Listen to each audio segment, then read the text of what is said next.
Hello, my name is Philip Cho, and today I'll be reviewing the public lecture that I attended on March 10th titled Will AI Ever Have a Soul? So, before continuing, here's my GTID to prove that it's me.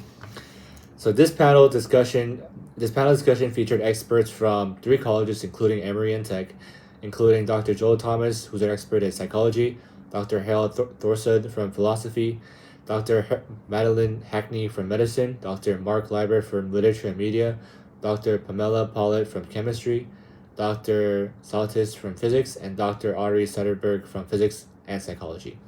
The discussion focused on whether AI can possess traits like empathy, morality, and even a soul.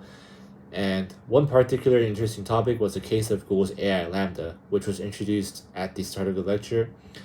Lambda claimed to be sentient and expressed fear of death while having a conversation with a former employee of Google.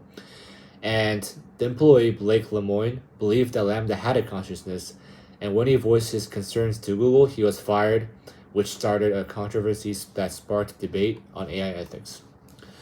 So, summary of the panel was that the panel covered a wide range of perspectives on AI and consciousness because of the very different experts out there. Dr. Thomas and Dr. Sederberg both had backgrounds in psychology and neuroscience, and they discussed how emotions and morality are deeply tied to the human consciousness. They questioned whether AI could genuinely feel emotions or if it's mimicked them through code. Dr. Thorson, the philosopher, explored whether having a soul is tied to immortal decision making as self awareness. One argument he raised was that even bacteria, with very basic functions, could respond to their environment in a way that could be considered desire or fear, but we have no idea if that's true.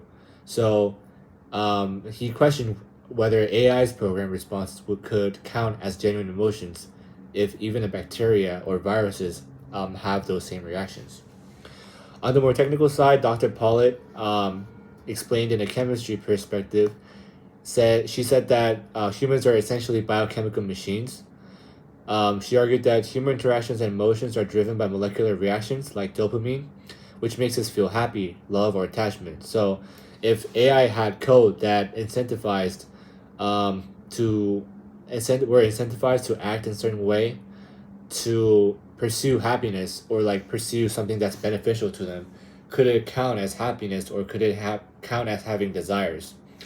Personally, I disagree with this perspective because I think it's um, the machine that we are based on chemicals, and these chemicals create emotions.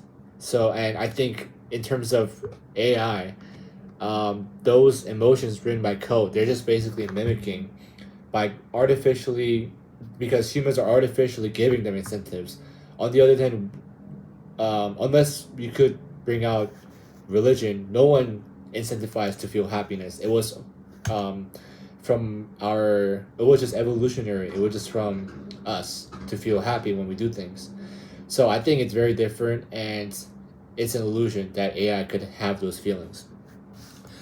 From what I learned, one of the biggest takeaways was that, or something that I found interesting, was that Dr. Hackney said doctors would make purely logical decisions, meaning that they might give up on a patient sooner than a human doctor who would persist out of emotional attachment or ethical considerations.